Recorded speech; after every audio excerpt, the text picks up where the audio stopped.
Good morning to all of you. I'm very happy to see so many of you. It's early, it's Friday, it's a bit rainy, but you're still here. So thank you for that. My name is Anne, and I'm one of the folks who've been planning this event, and we've been looking forward to this day. I've been emailing with Christian, who's the main person today, for some years now, and we haven't been able to find a date for this event, but finally we're here. It's great. I'm also happy to welcome Webb on stage with Christian. She will be moderating this session today. She will be the one in charge of having all these questions asked that we want to know about Christian. I won't say many things, but I would like to introduce Laurie just in a few terms, and I'm sure she'll make sure that Christian is properly introduced. Laurie is an external associate professor at DTU. She's also a professional speaker. She's an author. She has written 3 #1 bestsellers at Amazon, and now she is here today. So please welcome Laurie Webb and Christian Birk.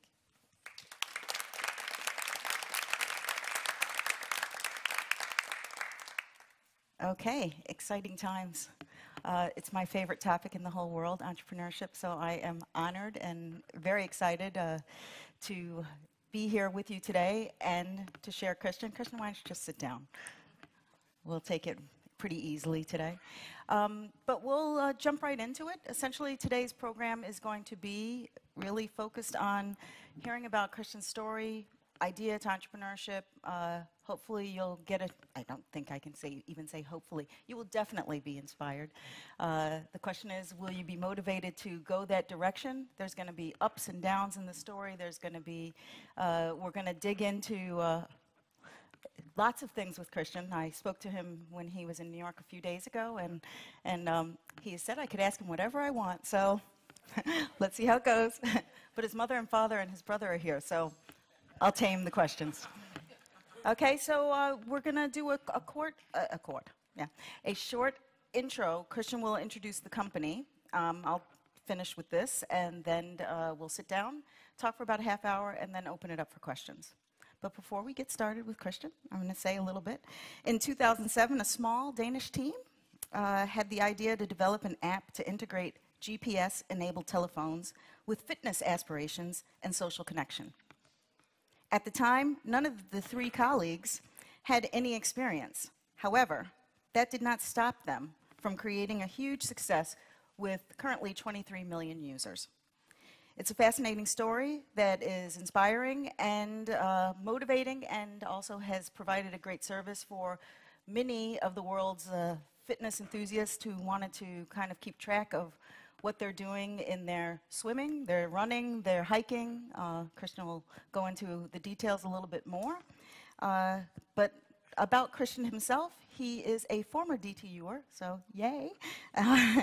And perhaps also, like you, he is a fitness enthusiast. What probably is different from Christian and you and I is that Christian is very fast. In fact, Christian is was one of the fastest 400-meter runners in the world. He's like the top 50, is that right?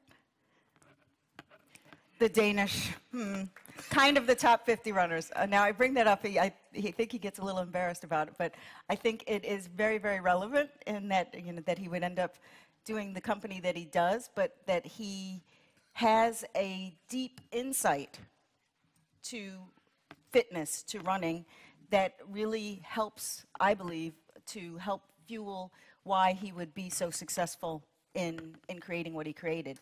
And that's the same thing for all of you. You all have your specialties. You all have your maybe something that you did on the side. Who knows? It might become a business.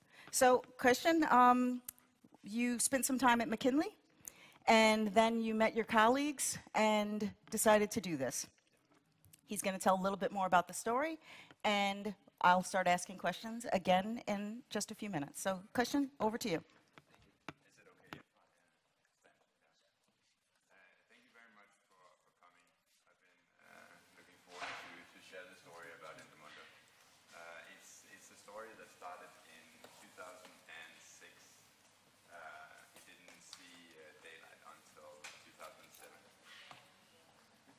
Thank you. I'm not so technical, given my background. Did you hear what I said to begin with? Yeah. So, as said, I have a background from DTU, so I have a technical background. I also have a running background. I worked with the road races. I was a runner myself. And when you said, Laurie, that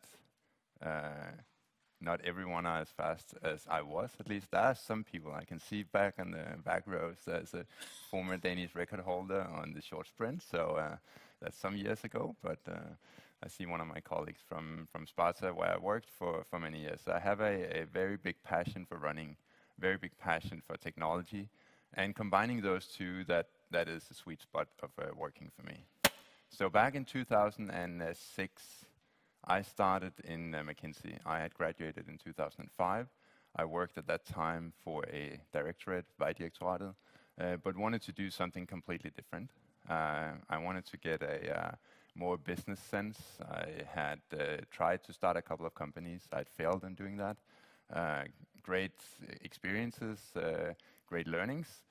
So I joined McKinsey & Company to get an education in financial modeling, in stuff that I could use to start a company. I met up with 2 colleagues over the first year and a half. We met up almost every Sunday, a group of 10 people. And the purpose of these Sunday morning brunch was to come up with at least one idea, pitch that idea to the other in the group over the brunch. And then after a year or so, we had a very long list of ideas, most of them not that great, but also some good ideas. Endomondo was one of them. So end of 2007, and it was in end of November, December 2007, we started Endomondo. We went full time.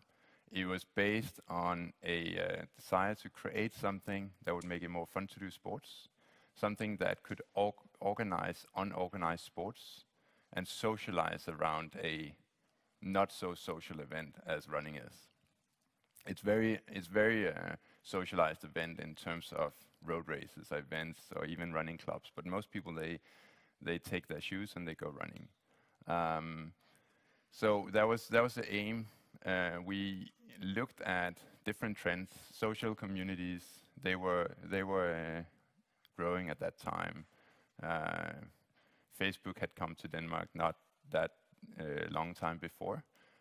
So we said, what can we do? How can we use technology? We use technology all over in our daily life, but not so much in sports. In sports, not much has happened in technology and still hasn't. People will say there's tons of technology in sports. But if you look at how we do sports now compared to how we did sports 40 years ago, it's actually not that different. So using GPS technology and using some sort of measure of all your metrics around doing sports or running, walking, skiing, biking, whatever the motion-based sport was, that was what we wanted to do. So that was the initial start. We got going in 2007. We launched the first alpha product in 2008. I wouldn't say I'm proud of it. I was actually pretty embarrassed when I talked to folks. It didn't really work, but it was out there, and there were a lot of barriers. One of them was phones. There were basically no phones with GPS in the market. I remember we looked at a Gartner report in 2007 when we started, and that report said by 2010 there will be 750,000 phones worldwide with GPS. So it was not a huge market to look into. But then luckily, Apple came along with a GPS phone, with the iPhone with GPS, and I think they sold something like 6 million in just the last half year of 2008. So luckily, the reports, they were completely inaccurate, which was our luck. So that was a short background for getting started. Can I change from? Thank you. So I talked a little bit about what is the mission of Endomondo. The mission is to motivate people. Using something that we all have in our pockets almost 24 hours a day, how can we use that to motivate people to become more active? I strongly believe that the best way to motivate people is to make something fun and to use peer pressure. We all know that it is important to do sports. We all know it's important not to smoke, to eat healthy, not to drink, all those kind of things. We're not necessarily changing behaviors. We will, however, change behaviors when there's peer pressure, when other people know about what we're doing. At some point, when I was a student and also a little after, I was commentating track and field on TV, on a TV station. And we would get a lot of questions during marathon races. How do I get started? How do I run my first marathon? And I think one of the main advices is just tell as many people as possible. If you tell everyone you know that you're going to run a marathon, chances are that you are going to do it. And that's exactly the same here. If you start showing that you're doing stuff, you have this kind of peer pressure. There are people looking after what you're doing. So that's a mission, that's a background, that's why we wanted to create this. Today it is an application that runs on all the different platforms, and we can come back into that. We can come back into more details on the start. But it runs on all the platforms. Very important to be agnostic of what kind of phone people have. In US, it's not as important. There are less different operating systems. In Europe, it was completely different, at least 6 years ago. And we have also integrated with a lot of different products. So even if you use a Garmin watch or any other kind of GPS watch, we've tried to integrate to get the data into the system. Just a few numbers before we go into to talk more about the company. We have 26 million people have downloaded the application. Roughly 18 million people are members, meaning members of the society, people that we communicate with. US is the biggest country, standalone. But compared to Europe, Europe is the biggest place. And in Europe, it is countries like UK, the Scandinavian countries, Poland and Spain are the by far biggest countries. Why is Spain so big? We don't know. We have actually no idea. Spain is growing. Maybe it's because of the name. Maybe it's because of other things. Unfortunately, we have seen a correlation with unemployment, different places, that people start running when the unemployment rate goes up. But that's all speculations. We don't have exact answers for why. The most popular sports are running. We wanted to create a product for recreational people. We have people that are professional athletes. We have Tour de France bike riders that are using the product, but it's not meant for elite sport. It's meant for people that like to go running, like to just work out and stay healthy. Running is the biggest one. Cycling and walking are also big. But then we have another 40 sports that people use. They track they put in their tennis or the basketball, the swimming. It's kind of hard to swim with the phone. I'm probably one of the only one who has actually done that. I did some outdoor swimming, and I did put the phone in a plastic bag under my swim cap. That way I could swim with it in a river. It is a product where we have more men than women. Now it says 63% are men. That's much, much better than it used to be. In the beginning, it was more like 90 to 10. I think there are two main reasons. One is men in general, and I'm in general a little more tech savvy and want to try out products that especially are going to be shown to other people. In the beginning, we were also doing a lot of mistakes on how you show your data, how fast you're running, all those kind of things that some, and now I'm generalizing a lot, but we could see on the data that men were much more willing to share how fast they're running than women are. It was a company mainly made by men. We were 3 people, 1 woman and two guys, and we were sharing everything.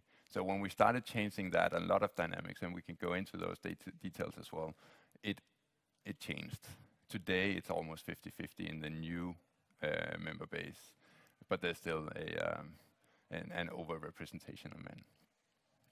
We have tried to use different channels, Facebook one of them, where you can share your data, you can share your routes. It is a bragging platform. That is the biggest driver of new members. That is because we all like to brag about what we do. Whether it is talking about it over lunch that I went running yesterday, or I did a half marathon, I did go for a 5-kilometer run yesterday, we all like to talk about that, and that is what we're using when we're trying to get new members. I think that was the key stats and a few elements around the products. The company is still based here in Copenhagen. We have had offices in Poland and in US, but the main office is in Copenhagen. We moved it at some point to US, but moved it back to Denmark. And the main reason was qualified people to work for the company. It was just much easier to find really good people here in Copenhagen than it is most places in US. Thanks. 40 people. Yeah. So, well, let's get into it. First and foremost, why Endomondo? It's actually extremely hard to find a name.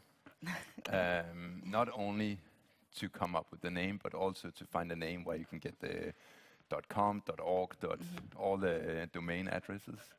So before answering your question, when we were in the process of finding a name, we made a little model in a spreadsheet and tried to combine all different kinds of words and map that up against a domain database. And I think we went through about 4,000 different names. We couldn't find names. So Endomondo suddenly came out of what is the thing you produce when being physical active, which is endorphins. Yeah. And Mondo is, we wanted to create a product that was global.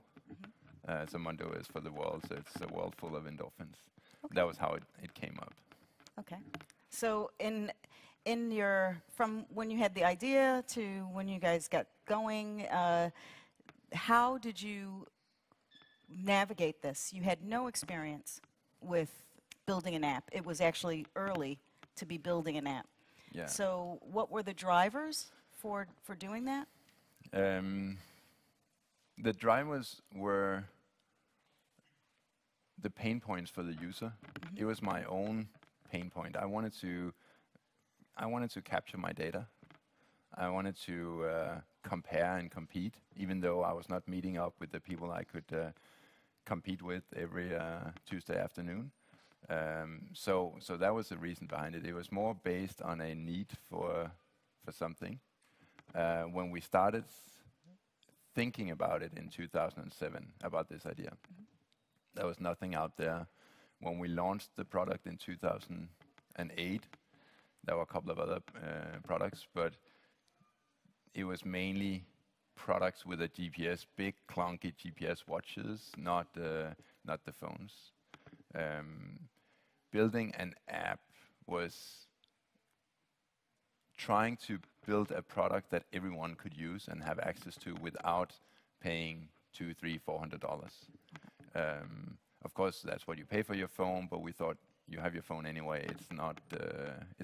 That's not a huge barrier to get started. Right. Okay, and your engineering background, what role would you say that it has played in navigating this course? I think it hasn't played a role in terms of the actual coding or the technology behind it. It has more played a role in the fact of, okay, this is a problem. How do we come up with some sort of solution that we can use that can solve this problem? This problem being, I want to track my runs instead of just writing it down on a piece of paper, and I want to use that to share with other people. So that problem-solving exercise is definitely something that comes from my background from here.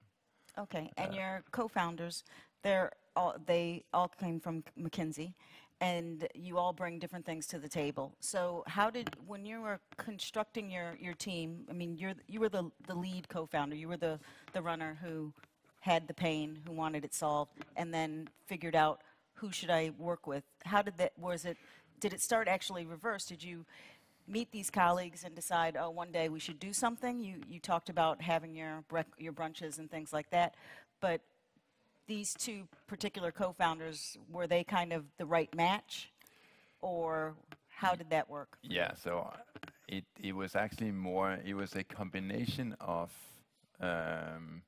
meeting up and coming up with some ideas. We knew that we wanted to create something, and the exercises every Sunday morning, having brunch, coming up with an idea, talking to the other people about those ideas, and then having the other people around the table telling how bad an idea it was.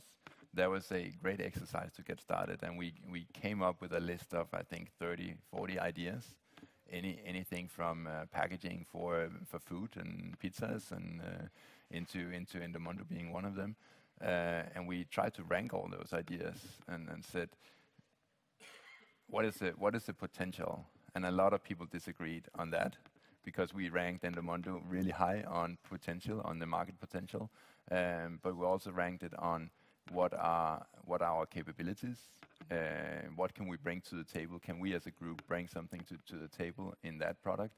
And then the third dimension was the passion.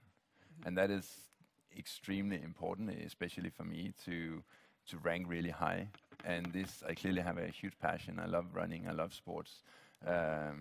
So that was where this product scored really high, and that was the same for everyone. Then we had we came with different backgrounds, all had passion for creating something that would make it more fun to do sports.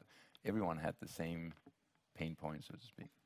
Okay, I think it was a bit of a good analogy. I think is a good analogy. You talked about running and how people, get started. It's a good idea to just kind of tell everybody, I'm going to run a marathon next year. And the peer pressure, the accountability, one would say as well. And when I was listening to you say that, I've done some interviews with some entrepreneurs, and I have also been a runner, not in your league, but the idea of going into an entrepreneurial endeavor is much like preparing for a marathon, or it's that same kind of concept. Would you say that that would also hold true if you're thinking about doing a business, that you kind of spread it out there? It can be maybe counterintuitive because many people are afraid to share their information and share their great idea because maybe it'll get stolen. Yeah. What's your take on that? Sharing ideas is very frightening, because you think that sharing an idea means that now you will have all those competitors out there and they're going to do it.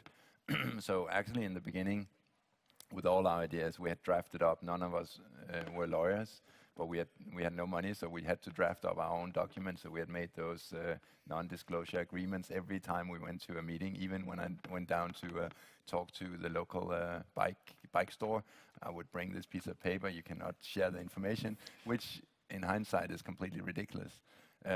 Because it's actually not about the idea, and you have to talk to people. And anyway, as soon as you launch it, it's going to be out there anyway. But that was our fright of talking about it. But then at some point we realized, okay, this is actually, it's not a unique idea. It's not that other people haven't thought about it. It's just about executing it and doing it. So we stopped sharing all the documents and have people sign. Of course, I'm not saying that you should share everything, because there are things you shouldn't share, and there are companies or startups that you just can't share. But in this case, we just had to talk to people. We had to get out there, and the other driver was people saying that this is the most ridiculous idea I've ever heard. What are you talking about? Why are you leaving a good job with a good paycheck and don't get a paycheck and all those kind of things? And for that sounds stupid. And that was also a driver, because now we really wanted to prove that it is possible. It is a good idea. Yeah. Okay, so another issue can often be the timing of when you start something. and you started early. So would you say that, I mean, if you started Endomondo now, I mean, now there are more people with GPS-enabled telephones. People understand the whole idea of, people have lots of apps on their telephones. People also, I believe, the healthcare, wellness trend has really hit, so there are even more people. Do you think that the timing of when you got started, you were a first mover, and that incurs a certain amount of hard laying the groundwork. So can you tell us a little bit about from there to now, where you're kind of in the sweet spot where people are able to simply just go? I mean, I went and downloaded mine the other day, and I haven't used it yet, but it's as soon as everyone thinks it's a good idea, then it's probably too late. And starting it now would be very difficult, because now at some point there are thousands of players in the game. All different kind of sports tracking apps, and but there are only 4 or 5 big ones, 6 maybe, worldwide. So it's still a game, but getting into that game now on this particular product, of course something else is a different story, but for this product, it would be difficult. I think we started probably at the right time. We were debating whether should we work longer so we can save up more money, so we have more money to get started. We went very early on to talk to venture capital people, because we thought this is such a great idea. Of course they're going to put lots of money in it already before we even have a product, which was absolutely not the case. And a lot of people said, maybe why don't you wait 2-3 years, because then the penetration of phones with GPS is going to be so much bigger that it's going to be easier. We could maybe have waited a little bit, but I think we were at the right time. Okay.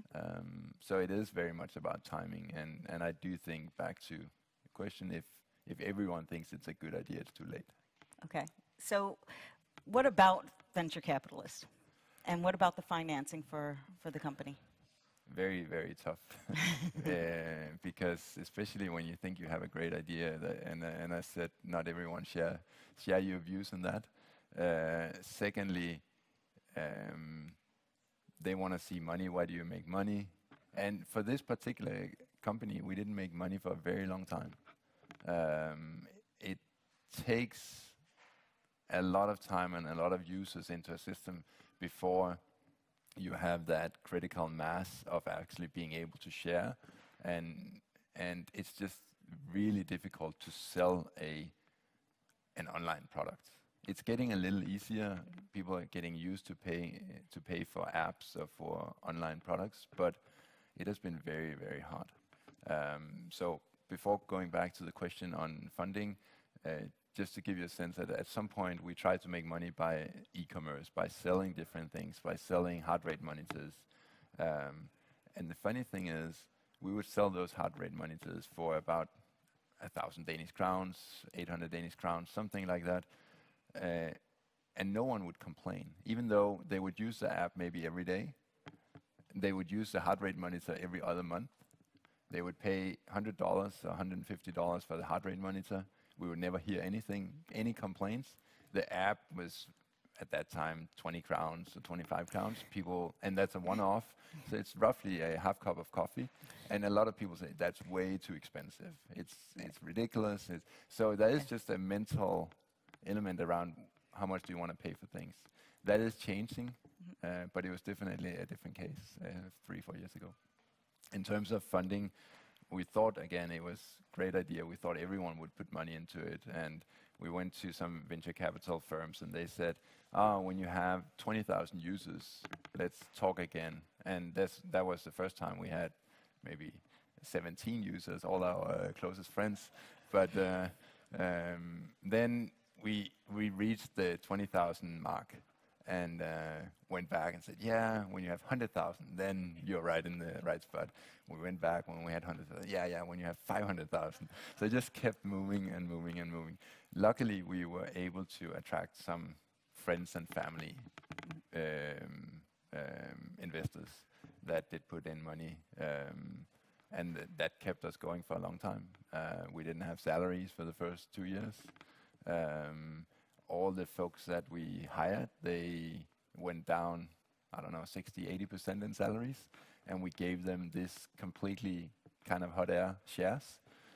We said, oh, you will get some options or shares in the company, and maybe it will turn out to be something, maybe it will turn out to be nothing. And no one knows, but they took a leap of faith, some really good folks that just wanted to create something new. So funding-wise, we were fortunate, but some private individuals that did put in money, and it was money in the 50, 100,000 crown range that would carry on for a very long time. Of course, that's very different when you have 40 people and everyone has salaries, but at that time it was. So would you say, I mean, do you follow, like, when you started up, did you use like a lean process? Obviously, a lot of people used, sweat equity in getting started, so that helped with the economy of the company from the beginning. But did you use any particular practices? Did you, follow any kind of, did you write your business plan? Did you use a business model canvas? Did you, use the napkin technique? How did you get going? Yeah, so and I still have all the business plans from day one, and I think if I had to take the latest one, it's probably version 752, I don't know, something like that. So we have changed it quite a lot. The idea behind hasn't actually changed, which I'm a little surprised. Things around it has changed. The numbers have changed dramatically. The first business plan was, we're going to attract users, we're going to have X 100 million users, this percentage is going to pay, and we are going to be hugely millionaires in 2 years. But by the way, we're going to make money already in 3 months. Yeah. All those kind of things. And the startup is also a little romanticized. You hear about all those great stories, and reality is that there are very few good stories. Luckily, we hear about them, but most of the time it's just extremely hard work. So we try to be very lean. Did not spend any money on anything. We got help from so many people, so I'm in debt up to here for helping other people for the rest of my life, but all the people around us helped us with all different kinds of things. Okay. Let's talk a little bit about the marketing. So what was your approach in getting started? How did you were ambitious, you wanted to go worldwide, you succeeded. So can you give us some insights into how do you take a small little Danish company and grow it into a huge international success? I think there were two things that we upfront agreed upon in terms of making it an international company. One was we wanted to create it in English.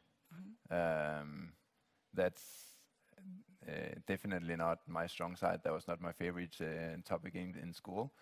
So writing everything in English, doing everything in English was difficult, but we wanted to create something where people would say to me, wow, is it Danish? That was kind of the ambition. And then we wanted to hire a team that was non-Danish. It was not that we tried to only find non-Danish people, but one of our advisors was one of the early folks behind Skype, and he said, if you want to create an international company, you want an international crowd. Yeah. And that is so true, because it's just the mentality. It's just sitting in a group. I think at some point we were 19 nationalities, and that just created this environment of not trying to be the best in Copenhagen or in Denmark, but have a company that was global when it comes to languages. And I actually do think to this day it's one of our advantages, because our main competitors are all, except for one, all American companies. And they are very, of course it's a huge market, but they're very US centric. Yeah. So just bringing it into another language, it's something that is not in the DNA of most American entrepreneurs. Right. Of course, they have 300 million plus people, so it's easy. but we have it in so many languages, and trying to create that global product. Right. That seems like a good strategy that worked for you. So let's talk a little bit about the personal element, because now you're currently back at McKinley, and the reason for that we'll get into is because for somebody who doesn't want to speak English now, he has to speak English all the time. When in the story did you meet your wife? About 24 hours after I moved to US. Okay. Oh, okay. Wow. No, so we were back and forth in US, so we moved the company to California. The main reason was because we were making money out of selling T-shirts, heart rate monitors, and those kind of things, and we sold to a lot of American users. So we wanted to set up an office in US so we could sell it out of there and avoid the customs and all those things. Then later, and that was in San Diego, we moved that up to San Francisco. Because we thought that's the place to be. We need to be in San Francisco. That's where all the venture capital is. It's all where all the partners are, and it's all the good developers. And that's the latter part is also true. There are good developers, there are great developers, but there's also fierce competition. We couldn't compete with Twitter, Facebook, Google in terms of salaries.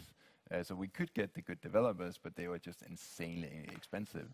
And then it also attracts, San Francisco area attracts also a lot of not so good developers. It's just so we moved that back to Denmark because here we can get great folks, a lot of people from this institution, really good people.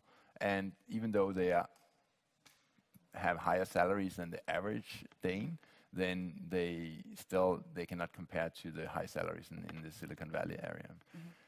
But back to your question, I moved to San Francisco to sign my lease on my apartment the day after I was in a conference in New York, and I met my now wife in New York. And then I was commuting back and forth, and when we moved the company back to Copenhagen, the main activities, we had a little discussion if we should stay in US or His in wife Copenhagen. is American. My wife is American. Just for the record, yes. And you're having trouble getting her to come to Denmark because you keep showing her Denmark when it's cold and rainy. We have been here sometimes when it hasn't been that great of a weather. But New York is definitely not a bad second choice. That's why we live now. And I know it's kind of funny to be in this situation. It's very bizarre. It's kind of a reverse story. However, the reason that I wanted to bring that up, I mean, we spoke about it on the phone, but for the crowd, is that the importance of when you're taking your idea from just an idea to a company, a lot of times you think in the business terms. But the fact of the matter, I mean, I believe actually, and no matter whether you're working for a company or you're working for yourself, that it's always personal. Your life is always a part of your business. You always have it with you, and especially in this 24/7 kind of contact world. But with the entrepreneurial journey, it's very important the way that your personal life unfolds and develops, and that you have the support of the family members, and that it influences, in your case, that you ended up leaving because you had to kind of make a choice. Yeah. Now I'm really going to put you on the spot. Are you glad you made that choice? Yeah, I'm glad. And I think one thing that there are pros and cons by living in US. Yeah. But one of the big pros is the fact that it's just people are really encouraging entrepreneurship. I do think we are getting much better, much better. Here in Denmark. Here in Denmark. But as an example, and this is not to talk bad about one country or against another country, but I was met with when we started here, I was met constantly with the fact that people said, so did you get fired? You couldn't find a job? That was a completely different approach when I talked to American people. Wow, that is awesome. and there is a different culture to entrepreneurship, to startup companies. And that, I like that. There's endless possibilities. I think we are getting so much better. More companies are starting up. The scene in Copenhagen is great. There's a lot of entrepreneurship focus on the universities here as well. Yeah. So that's really, really good. Even though a lot of people might go and have a corporate job, it's still a good mindset to have, I think. Yeah. So, yeah, I think it was a good decision, and it's not that we can come back to Denmark. We can do that. So. And you're spending your time, we were talking about also, and while you're working, if you have an idea, if you have aspirations, you mentioned when you were working at McKinley, you got a lot of connections and insights into kind of honing your skills before going that route. So especially for people who just left school and are thinking, well, should I go for a business or should I go for a job? There's pluses and minuses to doing either or. Yeah, definitely lots of pluses and minuses, but one of the huge pluses I got out of my fairly short experience with McKinsey & Company, it was about a year and a half, 2 years in Copenhagen before we started, was a great network. Just first of all, I felt going into that kind of a consulting job, that's definitely not me. I would much rather like to just work on math and but I realized that a lot of people, most people, they felt that way too. So I now have a lot of good friends, and it was a great network, and it's a good way to know people in different parts of industries. And that was the reason, since I left Endomondo on the day-to-day operations a year ago, a little more than a year ago, it was to get the same situation for myself in a new place. And that has worked out really well in New York, to get to know people, because I think that's the hardest part about starting something. One thing is having the idea. If you do it by yourself, and a lot of people do, then it's great.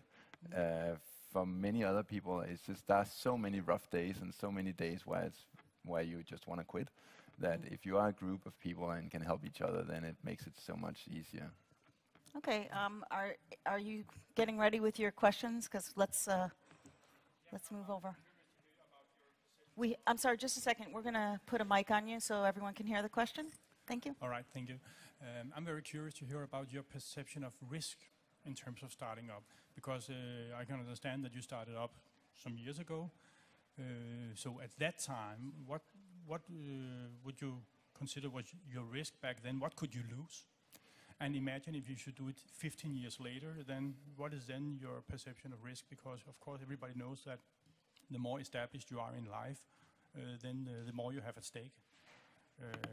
Could you elaborate a bit on that? Yeah, so I think that I'll split up into two answers. One is the personal risk of dropping a job and starting something up. That risk for me is almost zero.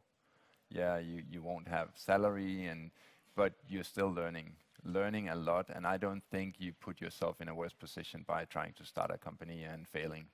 And that's probably what keeps most people back, the risk of failing. Because what about if you fail? And that was the same way when I was running. And when I was a runner, I wanted to be the Olympic champion. That didn't happen, pretty far from it. But that was not a failure. It's just to get started and get something up and running, and maybe it'll take off, maybe it won't.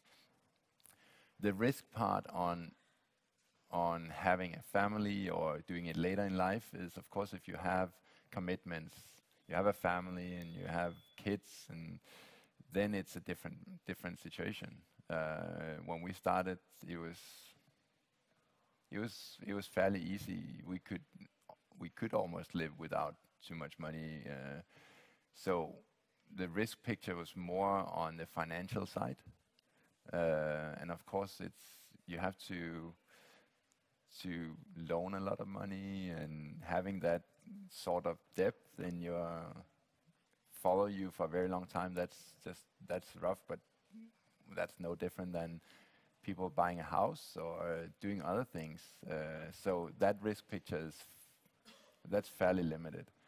But I think there is a big difference doing it when you are right out of school, or if you are having kids that are in school, all those kind of things. I don't know if it really answered your question, but that's my perspective on it. Okay, we had some more questions over here.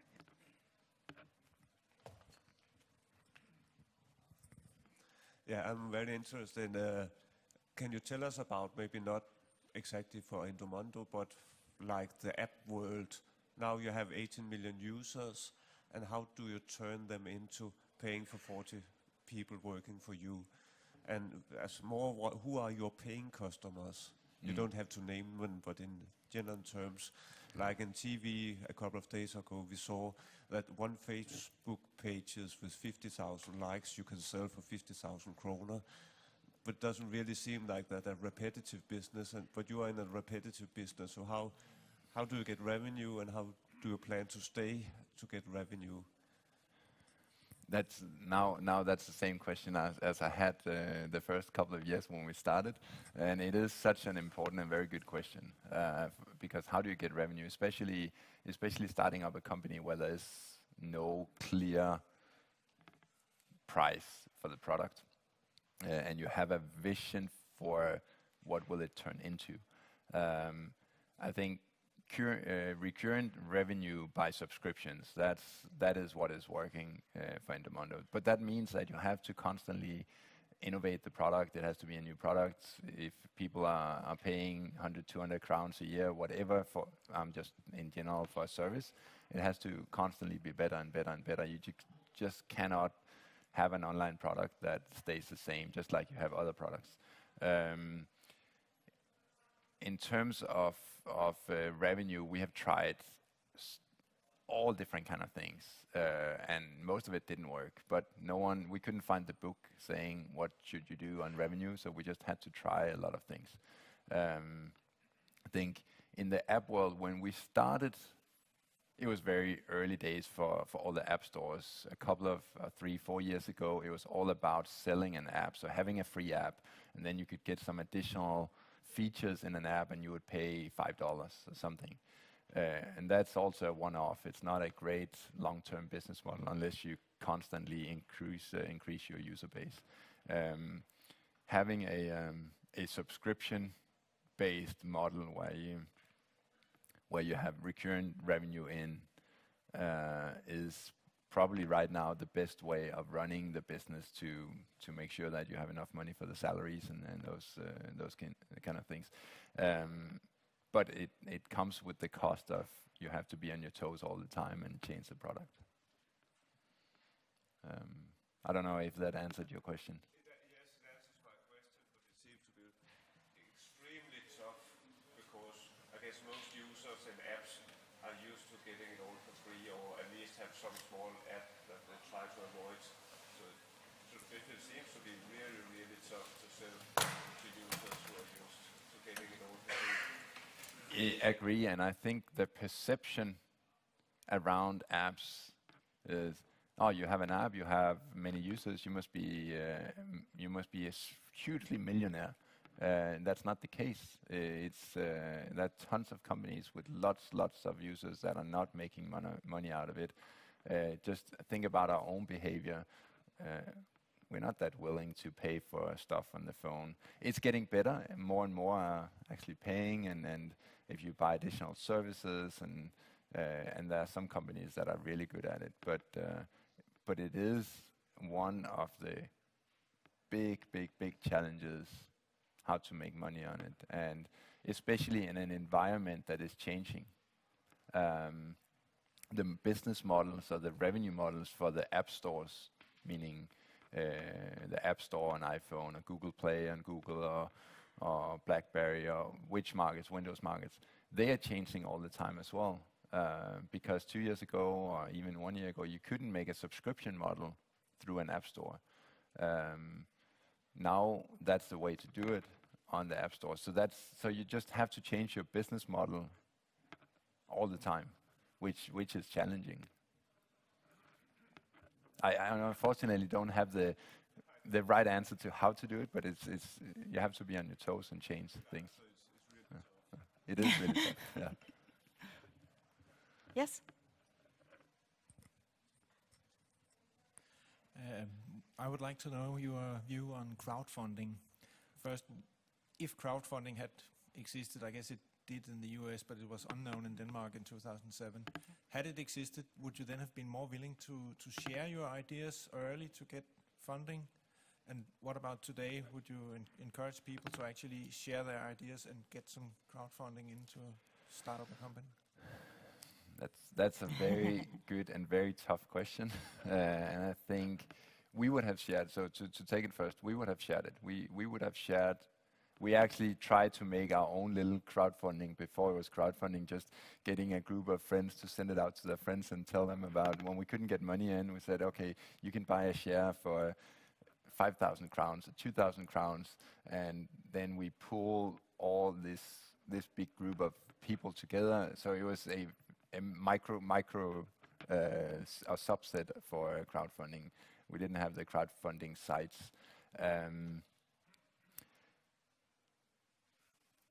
It's very, very good for some products, but it can also be challenging, I think, for a lot of physical products that are using crowdfunding. We try to do crowdfunding for some physical products. We try to make heart rate monitors. We have tried to make. We have made clothes, running gear.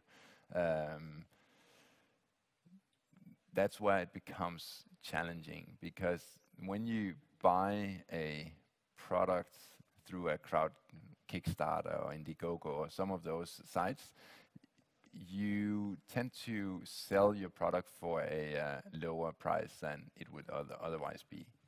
That doesn't mean that your cost of producing stuff is going to go down. So it's great to get the money up front. You're basically just selling at a lower value, and you get the money before you actually have the cost, which is great. But it also puts a lot of pressure on your production. So I've seen a lot of companies that actually succeeded in getting crowdfunding, a couple of $100,000, which is great, but then suddenly they have to deliver, and the cost always tends to be a little higher than you expected, and then it's hard to deliver. So I'm talking a little outside your question. I think it's a very good idea, and I think a lot of companies are benefiting from it. Would we have used it today? Yeah, we would probably have tried it. I wouldn't be afraid of sharing, because as soon as your service is out there, it's out there anyway. Of course, you have to be a little careful what to share in your crowdfunding message, but we would definitely have tried it. We have a question in the back, and we have a question on the side, and we have a question over there.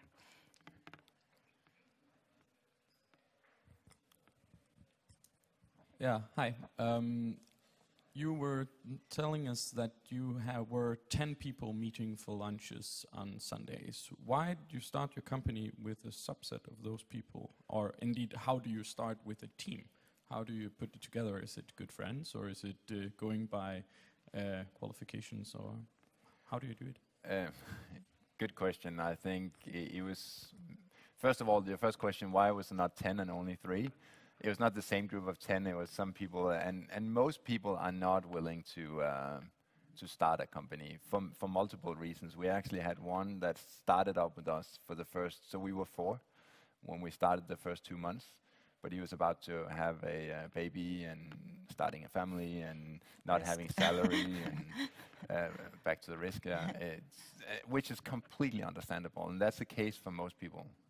If you have your mortgages and your house, or you have that, multiple reasons. I do think in terms of setting the team, it's, of course, you have to be able to work together, and you have to be able to share things, but it's also a matter of finding the right capabilities. And the first people we tried to get on board, and we actually did that on day 2 or day 3, was the top-notch best developers I knew. And it took a very long time to convince them to join. So we didn't succeed in getting them on board. I would have loved to have a bigger team with more star developers from day 1. It is just very important to have different capabilities, but I think common for everyone was the passion. both for creating something, but also for the product, and which is the key question when hiring people as well. Of course, they have to be really good, but the attitude is so important, because that's so difficult to change. Okay, right in front of you, Anne. I'd like to know a little bit about the actual production of the first Endomondo version. You talked about it a little bit before about finding star developers, but how did you go about it? What kind of skills did you need? What things did you outsource, and what did you really learn from producing the first version of Endomondo? So the very first version, that was a kind of a joint venture or a partnership with another company. And we have tried to outsource quite a lot of times to save costs, to make it cheaper, and using developers in lower cost countries.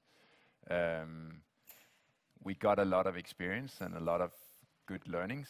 We didn't get a good product out of it, and that's not because it's bad people or it's bad companies. It's just because when you want to create something that's new and innovative and you change it all the time, it's impossible to write down what you want. It is completely iterative process. You change it all the time. You can even sit over lunch and then you change it, and then the next day it's different.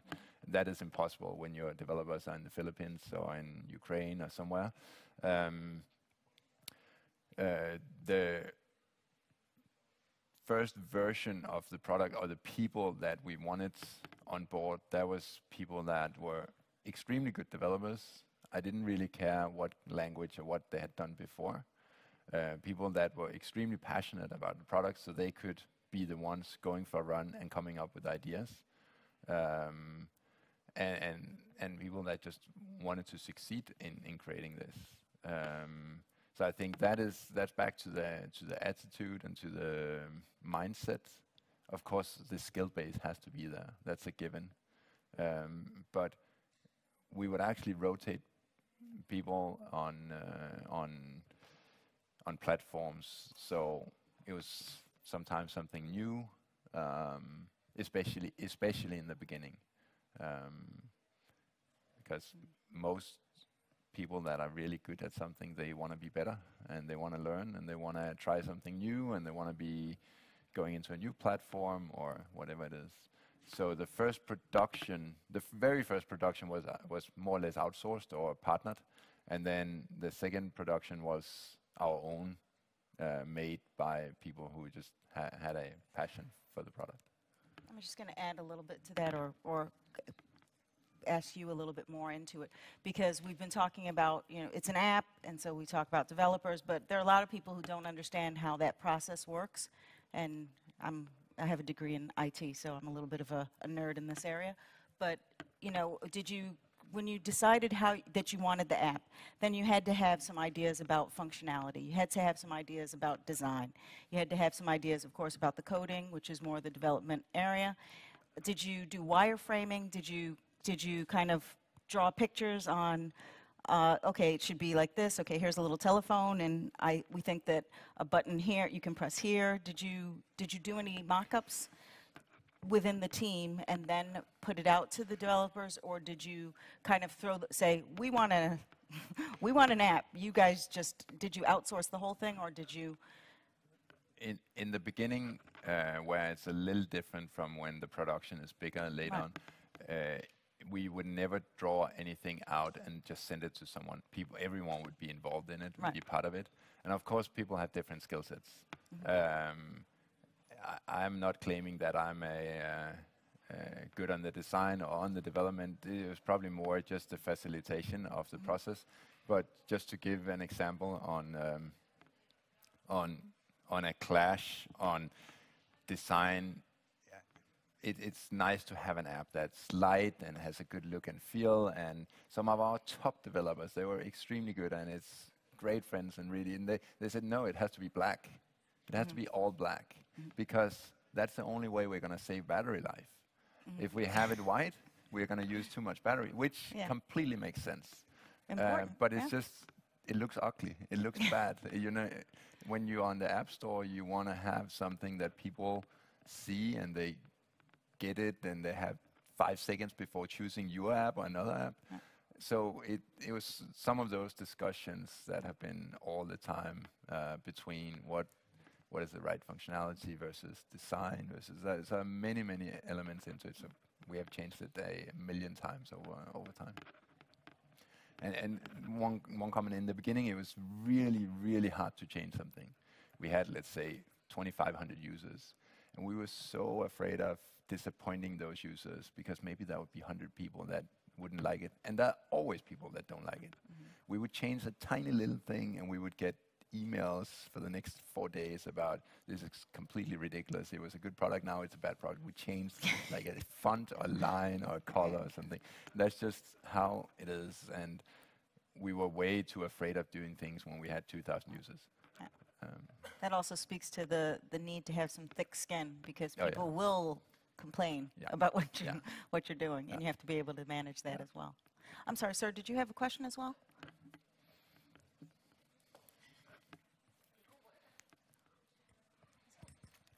Yeah.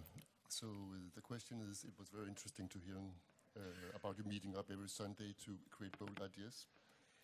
And I think that I was thinking about is, I mean, now along the way where the company is more mature and you are trying to get recurrent revenue from your clients, I mean, how do you keep up getting the good ideas and bringing them into production and live and delivering on them? Are you still having the list in the company, or are you getting inspiration from the outside, or is a group of clever people within the company? So I would like to hear some thoughts about that. Could you hear that? Could you hear that? They didn't Yeah. quite hear it. Just So- to kind of paraphrase, it was he was asking to how they continue to get the good ideas. Very, very briefly. Yeah. Yeah. And that's very difficult. It's a lot easier to come up with something that's not really out there, and you come up with an idea, either people like it or they don't like it. Having something and having expectations from a group of users to constantly evolve and come up with new changes, it's difficult. I think the best way to do it, and I'm not saying that it's always done perfectly, not at all, but the best way to do it is to have all the people working on it are the passionate users as well. So they come up with ideas. It has always been extremely important for us to take the group and go for we signed up for a bike race in Sweden, and would go 15 people from the company, and most of the ideas, they came on the way back in the car, talking about, we should have had this feature, it would have been nice with this. Of course, also listening to the users, but you just get so many inputs. I don't know the numbers, but it's hundreds of inputs about you should do this, we should do this, we should do this, and it's all true. And if we had 2,000 developers, maybe we could do half of it, but with 40 people, it's impossible. So I think to constantly innovate and change, it has to come from the people using it. You have to collect ideas, you have to be very open to feedback, but eventually people that are coding it are more passionate about coding something that they like themselves, or which is a pain point for that person. How do you find those people? It's difficult, but it has to be part of the process of setting the team and finding the people. I don't know if it answered your question exactly, because I can't give you the right answer. This is how to do it. But I think that's the key elements, and then the different levels of execution on that. Did that roughly answer? Well, it seems that you also said you're in the field all the time. Yeah. The people in the team are always out there using the product, always testing the product, always interfacing with your users. Yeah. So whether it's official or unofficial, you're actually getting user feedback. Yeah. So Yeah. that can always Which be, is super important. which is yeah. something that not all companies do. Yeah. So And it's also harder when you grow and you become bigger. It is just harder. It's I'm not Yeah. saying that big companies they're just bad at it. It's just harder. sir, I'm interested in where is Endomondo going? Because often you put people in two categories, either runners or starters. Of course, you are a starter. And starters often get bored when the company is running. What's your next project? That's an excellent question. It's actually two questions. Where is it going and what is my next project? I keep my own list. To start with the latter question, I keep my own list of good ideas, or at least what I think is good ideas. And there's always something. Right now I'm trying to find the right people to help, whether it is in 1 year from now or 5 years from now or 2 weeks from now, that I don't know. Where is the company? Company is still working on the same mission of making it fun to do sports, motivating people. It's becoming harder to do. It's back to your question. How do you constantly find some new ways, and the user base that are there now, a lot of them are early adopters, early starters. They're into it, and then they're looking for something else. And what is the next thing?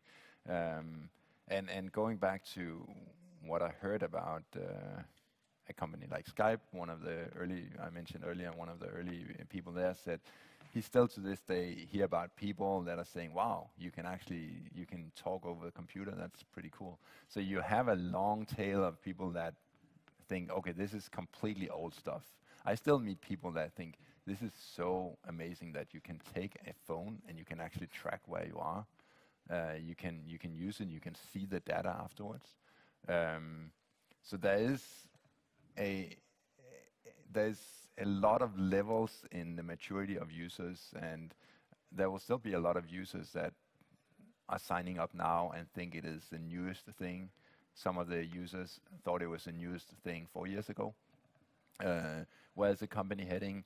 Continuing to do things that would fulfill the mission of making it fun to do sports and motivate people to be active. And again, it's recreational people that want to. It's not elite sports runners. But there's a difference between starting and running. It's different things. But I think one of the things is to try to have a starter mentality when you're running a company. But that is difficult. It's not easy. Yeah. Okay. We have a question in the back. Could you talk a bit about the challenges and issues in scaling up?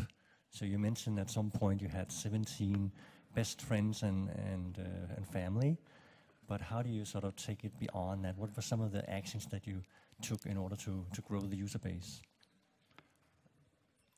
Yeah, when you're talking about scaling up, you're talking about the user base, not the company itself, right? Yeah, user base.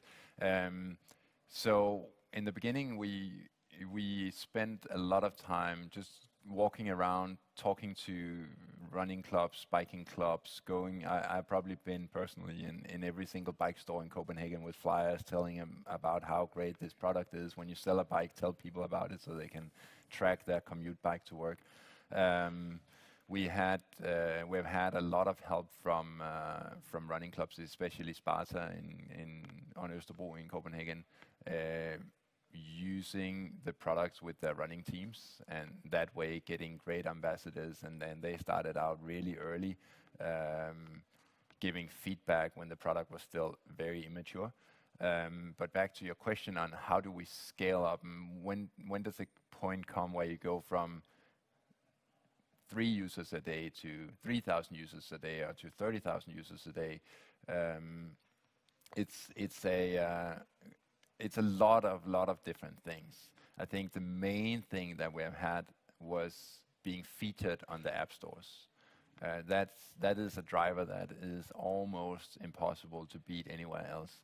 And featured on the app stores, by that I mean when you open up the app store, then your app is on the front. It is something that they are recommending. We were on Google Play as what they call editor's choice, which is, I think, 28 apps, at least at that time, that they recommended. And that was a huge boost. How do you get there? It's a lot of luck, a lot of hard work. We tried to do it by every time the platforms, meaning Apple or Google, BlackBerry, came out with something new, we wanted to have features that would support that, so they could use it as a showcase. So we were on top of mind to, okay, they want to show their new features, whether it is a new connection to Bluetooth. Okay, we need to have a feature that supports Bluetooth, because then Google might say, oh, we have this good app, and now we can showcase.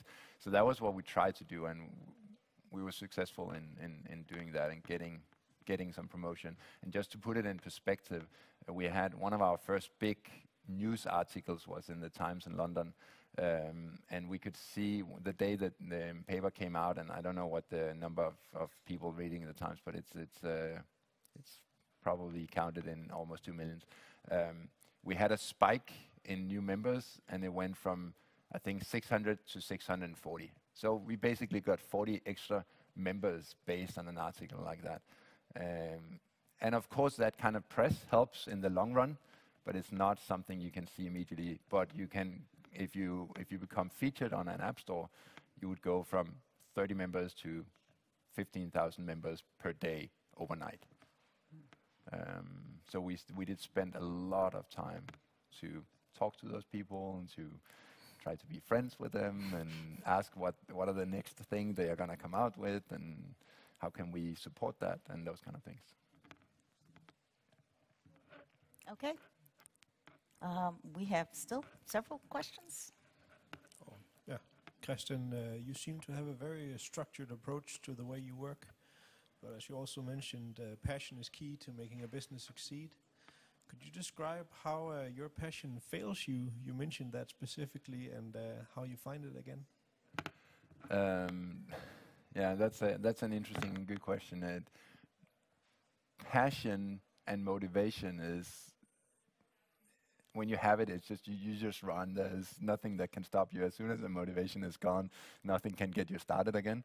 I think my passion is in the same areas, and that's not changing. I love sports. I love doing something that makes it more fun to do sports, or working in those environments. If you have ever been to a road race, very, very few people that are in a bad mood. Everyone likes to be there, and it's just a great environment to be in. In terms of motivation, I think you need to have people around you, because there will be tons of bad days. And in the beginning, we were about to stop the company at least 10 times. Every time a competitor came out, Google came out with a competing product. It was called Latitude. It was almost competing, and we thought, oh, okay, it's over. We heard about it in some news Friday afternoon. That was the worst weekend. Then the next weekend, Google and Nike Plus came out with a product. Oh, okay, now we're dead again. But then the weekend was horrible, and Monday now we are going again. So there are a lot of times where motivation fails you, and I think that's why it's really good to have a group of people that can support each other, and your curves on the motivation curve are luckily not following each other. So some days some will be on a high and some on a low, and you try to balance. If everyone are on a low, then that's a bad sign, bad day. But I think along with your, I'm sorry, I was going to just say that along with your motivation, because of your background as a runner, you know that there are days that you don't want to run, but you must run. So you were talking about the passion, and I would say also your discipline must have also played a pretty strong role in that. You know that you have to keep going through some things, and even when the more difficult days occur, you see the bigger picture. You see that you want to run, even though you maybe that day don't want to run. So to speak. And there will always be those days, and I'm not saying it has been the most fun experience. It is great fun to work with this stuff, but there are still days where it's rough less and fun? stuff, and it's less fun, and yeah, there's an end goal, and it is just like running. When you're preparing for the marathon, I'm sure the days where it's minus 4 degrees and it's snowing, it's not the best day to get out there, but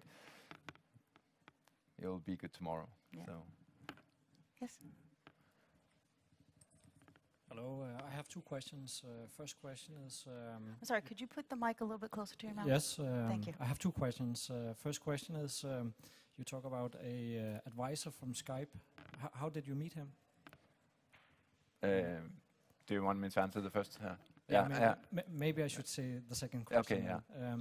The second question is, you talk about you recruited some very good developers, and I'm just curious, how did you do that? How did you determine that? So the first question in terms of advisors, and I will just broadly answer that question. I think it is super important, and that's back to the motivational question. Meeting with people that are doing other things, just to share all the... You need to complain, you need to share the bad ideas, the bad days, and you can't really share that with too many people because most people don't understand that they see you have a good product, how can you have a bad day? Sharing that with people who are in it themselves is great, and that's also where you find people that can advise, and you can connect with those people, and we spent so much time on that, which is great. So, and some of them that have done great startups are now in the venture capital world, maybe. They will not invest, but they can still be great assets in terms of just people to bounce ideas or to discuss or to get some insights or inputs. So that was your first question. The second question... Yeah. Okay. Actually, people are very, very good at helping each other. I don't think I've ever met anyone saying, yeah, we met one person that said, no, I don't care about running, I'm not going to help you. And a year later, the same person, it's a famous IT entrepreneur, and a year later he said, wow, it's actually cool, and then he was helping. But he was just being honest that I don't care about running. Fine, fair. And a year later, he did care a lot about running. Because people also change, they want to change their habits. But I've called up people. And the same goes for, and a lot of times you never get through. People don't answer your emails, but when they do, I would say 99.999% of the time people want to help. Then it's about time. A lot of people don't have the time to help, but most people like to help and share their knowledge, and I think we all here like that, to help other people. That's just a common trait. In terms of finding the good developers, it's hard. It's hard for everyone. I have yet to meet a company that's saying that's easy to find good developers. I think even the big flagship tech companies are struggling to find good people.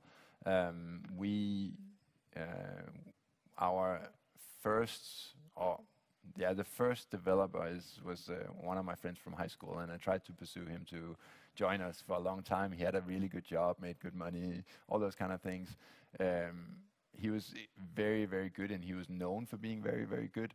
So getting him on board helped to get other people that wanted to work with him, and he had some good friends that were also good developers, and then creating that core group of good folks. And I think we succeeded in doing that. Of course, it's always difficult to keep on having that throughout the entire lifetime on any company, including the big tech players. But we had the element of having a product that people who are runners or people who like to bike or whatever it is, being active, they like to work with that. So we had an additional asset to just having to create something. Can I just ask you, when you say a good developer, maybe for some of the audience out here, what makes a good developer? Or what was your checklist? That's a very long checklist. Okay, the short list. The short version is attitude. It is having someone who is skilled and good at math and good at structuring the algorithms, and just super smart person. If they don't have the specific skills on developing for iPhone, iOS, that's completely fine. If they are extremely good at it's a good architect or a good math person, then they will learn that fairly quickly. Okay. So that was never so specific skill on the actual platform they had to develop. I don't think that has ever been on the list. Okay. Of check marks. Okay. So we are about time. So should we take? Yeah. Take one last question.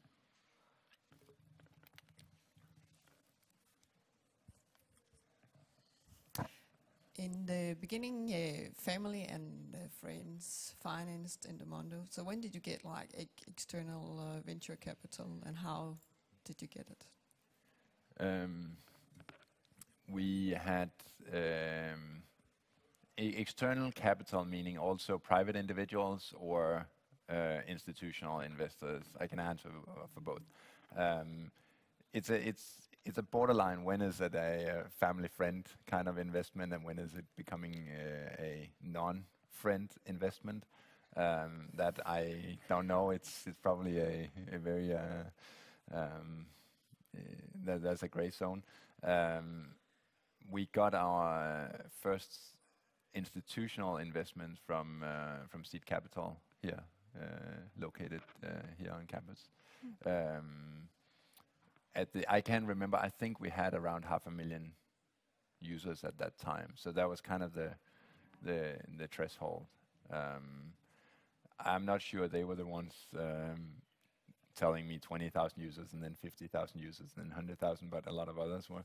But that was the point when we actually had probably a bigger recognition and a bigger brand name out of the first 500,000 users. I can't remember the numbers, but I would imagine probably 70% of them were in Denmark, or maybe between 50 and 70%. So that meant that it was more well known, and it was easier to get in talk about a nice future for the company, and thereby getting institutional investments. We tried a lot to get into institutional investments from US, and we also got some offers, but it's very hard when you're not located there to actually get in touch with the right people, and it takes a lot of time to build that, I don't know, trust or network with institutional investors. Okay. Well, that is, sorry, my throat. That is going to wrap it up for today. We hope that you enjoyed our talk with Christian. I was very inspired. Thank you so much, Christian. Thank you. Thank you. And Anna, do you have something that you'd like to say before we leave? I'd like to say thank you also. It was very inspiring, and I'm glad that you made it to Denmark this time. And I'm happy about all the exercise I had, jumping forward to all the good questions. Did you track it? I didn't track it. I'm sorry about that. I will next time. But great to see you, and hope to see you for other events. We have other alumni events, so please go online, check our event calendar, check us out at Facebook and LinkedIn. So have a nice day, have a nice weekend. Thank you.